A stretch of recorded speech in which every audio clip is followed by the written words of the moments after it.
Bonjour à tous et bienvenue à un nouvel épisode du podcast.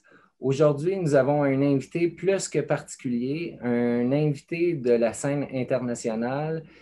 J'aimerais vous présenter Noman Hosni. Noman, bonjour. Bonjour à toi, merci de me recevoir. Je suis énormément enchanté que tu aies accepté l'invitation. Je vais aller faire une brève lecture de ta biographie qui va permettre aux gens ici de pouvoir connaître un peu ton parcours.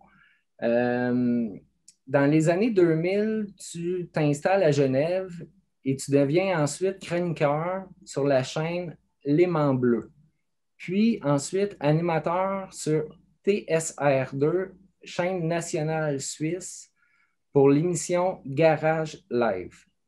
Par la suite, tu as collaboré au Swiss Comedy Club en tant qu'artiste et animateur de scène ouverte et tu rapportes le prix de la Nuit de l'humour à Lausanne en 2009. Tes représentations, tu t'es fait repérer pour le festival de Montreux auquel tu prends part comme humoriste et animateur du Montreux Comedy Club.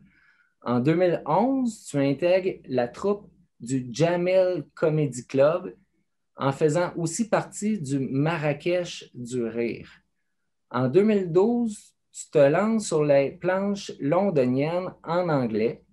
Peu après, avec l'International Comedy Club, et tu crées No Man's Land, un spectacle mensuel en français à Londres. En 2013, tu t'es produit au Théâtre du Temple à Paris, puis au Gymnase en 2014.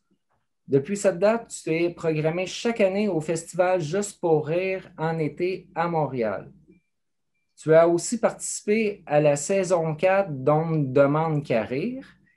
En 2015, tu es chroniqueur pour Frédéric Lopez dans l'émission Folie passagère diffusée sur France 2.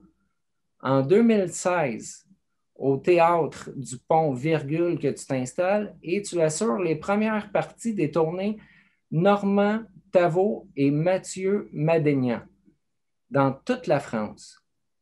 Tu as fait une bonne centaine de capsules de Gérer fumé chez vous au fil du temps et maintenant, tu te retrouves à Los Angeles pour monter de nouveaux projets.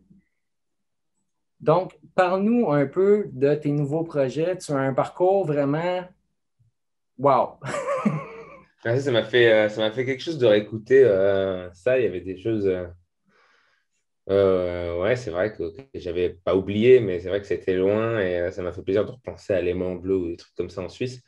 Là, à Los Angeles, c'est plus, c'était un rêve de gamin et puis moi qui commence, quand j'ai commencé le stand-up, c'est vrai que j'avais tout de suite dans la tête des héros dans la comédie qui étaient des humoristes américains.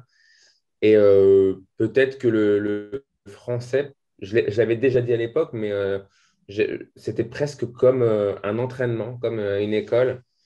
Et puis là, maintenant, je suis là. J'essaye de faire du stand-up. On est en pleine pandémie, donc c'est pas aussi évident, mais j'apprécie énormément. J'apprécie apprendre une nouvelle langue aussi. Oui, c'est ce que j'ai suivi au fil de tes capsules, que tu te perfectionnes présentement sur la langue anglophone. Ouais. Euh, Puis effectivement, j'ai vu que tu performais un peu des stand-up comiques au niveau à Los Angeles. Je crois aussi que tu es un des, sinon le seul, comédien qui a fait des spectacles en France en fumant un joint sur scène. Ouais. Ça, Je crois c'est pas quand que ça a été fait, ça, ouais. J'ai fait ça. En France, je l'ai fait quelques fois en France. On s'arrangeait pour faire ça dans des pop-up stores. C'était comme la prohibition, quoi, des speakeasy. C'est-à-dire qu'on prenait ils appellent ça des pop-up stores, c'est des stores éphémères. oui. On fermait les grilles quand les gens étaient rentrés. On acceptait les gens uniquement pour ceux qui allaient venir au spectacle. On regardait sur Facebook et on essayait de faire on regardait on voulait être sûr que les mecs, ce soit pas un flic ou un truc comme ça, tu vois. Donc, on regardait sur Facebook un petit peu qui c'était les gens qui venaient et on acceptait. On faisait des petites salles de. Quand je l'ai fait à Paris, j'ai fait à Paris où vraiment j'ai distribué des joints à tout le monde. À Paris, là, on vérifiait vraiment les gens et puis on met pas plus que 30 personnes. On l'a joué très soft et on ne pouvait pas faire de pub non plus. On ne pouvait pas dire publiquement. Donc, c'était vraiment quelque chose, quoi. Évidemment, mais ça devait être sûrement des expériences magiques quand même. Ouais, ouais, ouais, ouais, non, j'ai de très bons souvenirs. C'est drôle parce que dans la salle, il y en a qui font des bad trips aussi, ils commencent à paniquer, puisque c'est vrai et nous, on doit faire rire aussi ces gens. Ouais, c'est vraiment cool. J'ai fait des plateaux d'humoristes aussi où tout le monde était défoncé. Ouais, c'est presque, comme je dis, c'est au-delà du spectacle humoristique, c'est de la performance en fait. C'est comme, ouais, il faut voir ça comme une performance, comme un artiste de cirque, c'est-à-dire qu'il y a du danger, on perd le fil. L'adrénaline. Ah ouais, bah déjà que sans joint, j'imagine que c'est compliqué, mais alors avec un joint, monter sur scène, faire son texte, sur le show Histoire de Weed, qui celui-là, je l'ai fait à Montréal. Euh, je ne savais plus où j'en étais dès le début de la scène, quoi. Je suis arrivé, j'étais déjà défoncé. Dans ce cas-là, je dis, il faut lâcher prise et, euh, et être honnête, quoi. Tu es toi-même et puis tu y vas et puis ça se passe bien, quoi. Ben, écoute, tu as un parcours merveilleux, puis qu'est-ce que tu fais? Je trouve personnellement que tu le fais déjà merveilleusement bien. Félicitations. C'est sûr que Merci. au niveau de la communauté du cannabis, on a besoin plus de gens comme toi, justement, qui militent chacun à leur façon le fait que le cannabis n'est pas si mal que ça, en fait. Nous, ici au Québec, c'est sûr que les lois, chaque pays a ses lois, les restrictions au niveau, on ne peut pas vanter les bienfaits de la plante malgré qu'il y a des études qui existent, qu'il y a certains bienfaits. Eux se concentrent surtout sur les méfaits. Nous, on essaie plutôt de donner l'information que c'est une plante, que c'est une utilisation, il y a un certain contrôle. Puis, c'est de la façon de la consommer. C'est comme de l'alcool. Si tu abuses, ben, il va y avoir les conséquences de l'abus de l'alcool. Et la même chose pour le cannabis. Si tu abuses, ben, tu risques d'avoir certaines conséquences de l'abus de ta consommation de cannabis. Donc, c'est quand même d'essayer de véhiculer un message positif au travers de ça. Euh, Ici, au Québec, même les artisans, je te donne un exemple, tous ceux qui sont des souffleurs de verre, qui font des bongs, c'est rendu illégal. Ils n'ont plus le droit de vendre leurs bongs parce que c'est calculé comme un accessoire de cannabis. Donc, la pièce devrait être destinée uniquement à devenir une pièce pour, dans un musée, une pièce d'œuvre d'art. Donc, c'est toutes des petites choses comme ça qu'on s'efforce. N'importe. Non, c'est complètement un non-sens. Il y a quand même, Trudeau, il se place où par rapport au cannabis? Il est pour la légalisation ou contre?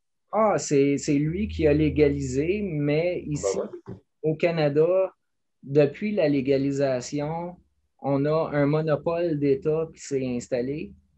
Et Qui est un peu la même chose avec l'alcool, non? effectivement, effectivement. Donc, l'alcool, évidemment, c'est la SAQ, la Société des alcools du Québec, les seuls autorisés à en vendre. Et maintenant, ils ont ouvert la SQDC, la Société québécoise du cannabis, qui sont évidemment les seuls autorisés à en vendre. Donc, Cela nous, dit, je sais qu'il y a une marque canadienne, je ne sais pas si tu connais Puffco. Bon, ils ne font pas du cannabis, mais ils font des espèces de dabs électroniques. Et je sais que ça commence j'en entends parler ici à Los Angeles, donc je me dis, ils sont en pleine explosion, hein.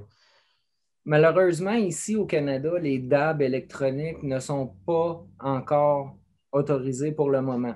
Par exemple, ce que tu as, toi, derrière toi, là, les feuilles de cannabis, là, Oui, c'est légal de pouvoir exposer les feuilles de cannabis comme ça. Et j'ai entendu un truc comme quoi, parce que même moi, par exemple, pour mon spectacle, je ne pouvais pas faire de publicité pour mon spectacle parce qu'il y avait une feuille de cannabis dessus. effectivement. Ici au Québec, c'est pas légal. C'est pas Donc, je ne peux légal. pas avoir un pull avec une feuille de cannabis au Québec? Tu peux l'avoir.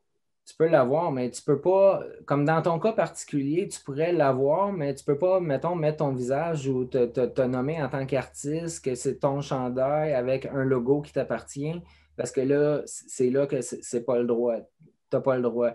le logo est devenu exclusif à la SQDC, la Société québécoise du cannabis, qui utilise le logo. Moi, on m'a dit pareil sur Histoire de Weed quand j'ai fait le spectacle.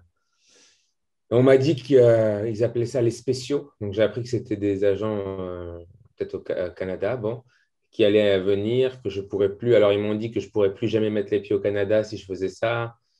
Parce qu'en plus, bon, c'était vraiment le jour de la légalisation, mais c'était un débit d'alcool, la salle où je jouais, plus distribuer les joints. C'est encore pire que les vendre, tu vois, parce que tu incites. Enfin, il y avait tout un truc très embêtant là-dessus. Et puis, j'ai dit au caméraman du spectacle de prendre des cartes vierges. Et si les flics venaient m'arrêter, admettons que les flics m'arrêtent sur scène, ben, et qu'ils veulent prendre les rushs, ben, qu'ils leur donnent les cartes vierges en leur disant qu'ils ont tout effacé et qu'ils mettent ça sur YouTube immédiatement. Donc, je m'étais dit, même si il ne s'est rien passé du tout, mais je me dis, au pire, même si je me fais, je me fais embêter, on pourra mettre les images. Oui, oui, oui, non, mais c'est ça.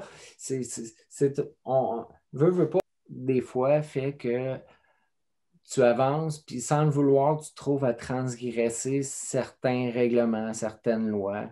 Euh, Il faut, quand tu trouves qu'une loi est injuste, on nous dit tout le temps, faut respecter les lois, faut respecter les lois, mais si tu trouves qu'une loi, c'est parce qu'il y a des gens qui n'ont pas respecté les lois, qu'aujourd'hui, les femmes ont le droit de voter, que les homosexuels sont reconnus, que le monde évolue, en fait. C'est parce qu'il y a des gens qui te montrent que voilà, cette loi est injuste et on va la changer. C'est ce qui change des textes sacrés comme n'importe quel texte sacré, c'est que tu ne peux pas les changer, alors qu'un texte de loi, qui est pour moi, c'est la nouvelle religion, si tu veux. Euh, ben, ça change avec les mœurs. Et là, clairement, le cannabis, ça va mondialement, un jour, ça sera légalisé. Il y a des pays qui seront plus lents que d'autres, comme l'homosexualité en Arabie Saoudite. C'est pas là encore, tu vois. non, Mais ouais, ça viendra à un moment donné ou à un autre, si tu veux. C'est comme ça, ça viendra, ça prendra peut-être encore des années, mais c'est sûr que ça viendra. Ils s'inscrivent juste dans un truc conservateur, mais ça va pas tenir longtemps. Et puis voilà, on regarde, c'est pas long en vérité. Quand tu regardes à l'échelle, quand tu penses que Jésus, il y a que 2000 ans. oui. Pense à comment il vivait il y a 2000 ans. Et depuis 1800, on a fait un progrès fabuleux. Des fois, je pense aux Amish qui ont juste décidé, c'est pas qu'ils sont contre le progrès, ils sont contre le progrès à une certaine époque. Parce que s'ils sont vraiment contre le progrès, bah, ils vivent vraiment comme Jésus. C'est-à-dire qu'ils vivent. Mais non, ils ont un progrès, ils ont la révolution agricole, ils ont accepté ça, mais ils n'ont pas accepté la révolution industrielle. Non, mais c'est Bah, pour bon. ça que en faisant chaque petit pas, oui, effectivement, ça risque d'être long, mais en faisant des petits pas à chaque fois, c'est là qu'on on va finir par faire évoluer, excusez, les choses. Et puis, c'est une plante qui reste encore à découvrir par toutes ses vertus thérapeutiques qu'elle peut avoir là, au niveau d'un corps humain, là. Moi-même, Tu sais s'il y a eu au Canada, s'il y a eu une prohibition de l'alcool, comme aux États-Unis? oui, anciennement, oui, il y a eu une prohibition d'alcool, puis ça a été légalisé, mais il y a eu effectivement, pour la même affaire que le cannabis, il y a eu un monopole d'État, puis c'est la SAQ, la Société des alcools du Québec, pour le territoire du Québec, qui s'occupe de vendre l'alcool. Puis sinon, tu as les bars et les tavernes, mais sinon, c'est très, très, très réglementé. On est très serré là, ici au Québec au niveau des lois. Mais je pense, parce que j'ai déjà été surpris par des policiers au Canada, au Québec. Je me rappelle, je ne sais pas si c'était toujours le cas, mais c'était pendant une grève des policiers. Donc, ils travaillaient un peu en treillis. C'était l'époque où les policiers, ils mettaient des pantalons militaires et ils nous ont laissés. Ils nous ont pas fait chier. Et c'était encore un moment où c'était illégal. C'était pas légal. C'était pas encore voté. C'était avant 2017. Et ils m'ont dit, ouf, Non, franchement. c'est ça. Et malgré toutes les lois restrictives, ça, je peux dire, par exemple, que les corps policiers ont été très, très, mais très tolérant, quand même depuis longtemps. Chaque année, au spectacle de la Saint-Jean-Baptiste ou peu importe, les gens se rassemblent dans un parc, puis ils fument. C'est festif, tout le monde fume. Il y a des policiers partout. Généralement, il n'y a pas d'intervention policière, règle générale. Quand même, ouais. Donc, il y a des... ça donne de l'espoir. Il y a des policiers qui ne sont pas complètement Effectivement, obéir effectivement. aux ordres bêtement, quoi. Non, Ah, c'est marrant. J'utilise ça, moi, en comestible. J'ai un dropper, en fait. Tu vois, c'est un dropper. Alors, dans le flacon, là, il y a 1000 mg. Mais tu vois, par petite pipette, là, en général, c'est 30 mg. Tu vois, je me fais des petites pipettes de... Hop, je prends ça comme ça. Et là, tu vois, ça, j'ai à peu près 30 mg. Je vais prendre un. Elle était juste bien comme il faut. J'ai cette bœuf que j'aime bien, mais il faut que je roule et je n'ai pas roulé. Ils ont fait on est aux États-Unis, donc ils ne sont pas fans de soccer, mais ils ont quand même fait une herbe avec Messi. Je ne sais pas si tu regardes, tu suis un peu oui, le football.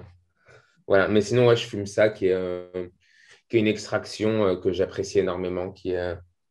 Alors, il paraît que c'est très fort en THC. Moi, des fois, des joints me défoncent plus alors qu'ils ont un THC. Je ne regarde pas le THC quand j'achète de la bœuf, comme je ne regarde pas le degré d'alcool quand j'achète du vin, quoi. effectivement, non, parce que ça va vraiment dépendre de la génétique. Une génétique peut affecter les sens ou peu importe, plus qu'un autre génétique, malgré que le dosage de THC va être beaucoup plus bas. Ça c'est un fait. Donc, je te Mm. remercie énormément du temps que tu m'as Merci à accordé. toi. Si jamais tu reviens au Québec, je t'invite à communiquer avec moi, ça c'est sûr, ça va nous faire plaisir. On va t'organiser une salle remplie s'il faut de spectateurs. Ah, On c'est est adorable. J'ai envie de revenir au Canada, donc je te le dirai, mais c'est quelque chose qui va se faire. J'ai très envie que ça se fasse, ouais. ben, c'est un modèle, justement, ça va être plaisant que je vais pouvoir retransmettre ça justement ici parce que ça va peut-être encourager certains artistes ici au Québec, d'un, à découvrir eux autres mêmes et peut-être à faire un peu ce modèle-là sur scène parce que je vais t'avouer, j'ai communiqué avec beaucoup d'artistes ici sur la scène québécoise, puis ils n'ont pas le guts encore de le faire. Puis pourtant, toi, de ton côté, malgré que ça faisait des années que ce n'était pas permis en France, tu as eu le guts de le faire, puis bravo, ça là-dessus, c'est incroyable. Donc, je Merci, hein. te remercie encore, puis là-dessus, je te souhaite une très belle fin de journée. Eh bah, toi aussi. Merci, Salut. au revoir, Noman. Ah, celle-là, je ne l'ai jamais racontée. Voilà, je vais vous la raconter. C'est une histoire qui m'arrive. Je l'ai racontée qu'à des potes. En fait, je ne l'ai jamais racontée de ma vie sur scène. Et j'ai envie de partager un truc qu'on ne devrait pas faire. Et c'est en mode prévention que je vous raconte. Je suis chez mon frère. Mais encore une fois, j'ai eu beaucoup de chance. Je suis chez mon frère. Et on a fumé un nouveau shit népalais. C'était un truc de malade. D'accord. Et je me lève pour partir. J'habite à 10 minutes de chez lui. Il faut prendre la nationale. C'est limité à 110 km/h. D'accord. Et je fais non, ça va, je vais gérer. C'est le seul jour où mon frère me dit reste dormir à la maison. Okay. Faut parler de ces trucs-là aussi, parce qu'il faut pas conduire en étant défoncé. Je fais non, c'est bon, je gère. Je rentre dans la voiture. Ça nous est arrivé, vous avez tous conduit défoncé, je le sais très bien. Franchement, vous me jugez alors que vous-même vous l'avez fait, quoi. Moi, juste je le dis, quoi, tu vois. Je mets le contact. Déjà, la marche arrière pour sortir du parking, là, je sens que c'est dur, ok. J'arrive sur la nationale. Je monte à 40 km/h, je fais wow. Je vais m'arrêter là. 40, c'est bien. Je suis cool. Dans le rétro, je vois encore une fois une voiture de flic. Je fais putain, merde. Je fais allez, j'accélère. J'essaie de monter à 110, c'est pas beaucoup 110. J'arrive à 70. Je rigole tellement que c'est chaud. J'ai l'impression que je suis dans un jeu vidéo. Je fais wouh. Faut rester concentré là, mon pote.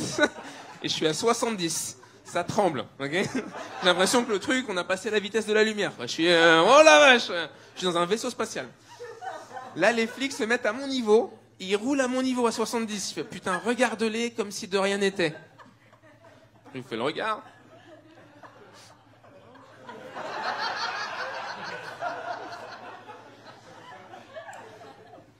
Mettez-vous sur le côté. Là, à la fin de cette histoire, je vais faire fumer le caméraman. Là, c'est sûr qu'il a fumé avant le show, hein, tu vois. Je me mets sur le côté, il me faut sortir du véhicule. Et première question, pourquoi vous rouliez trop lentement?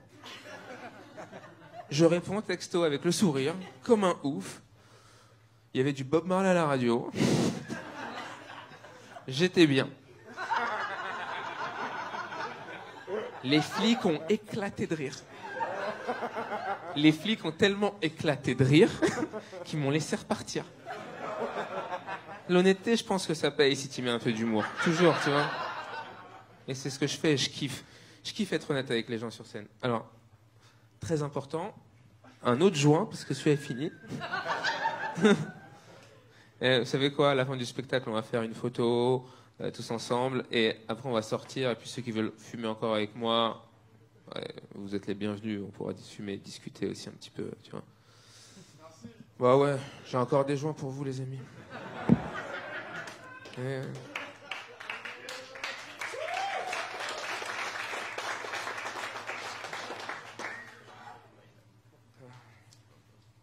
Alors le caméraman il s'appelle Paul, on peut l'applaudir parce que c'est chaud ce qu'il a là.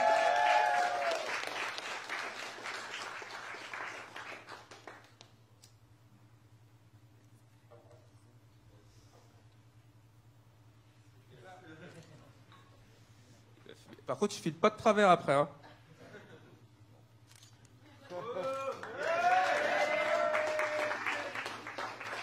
Avec plaisir. Et tout ça, c'est pour moi.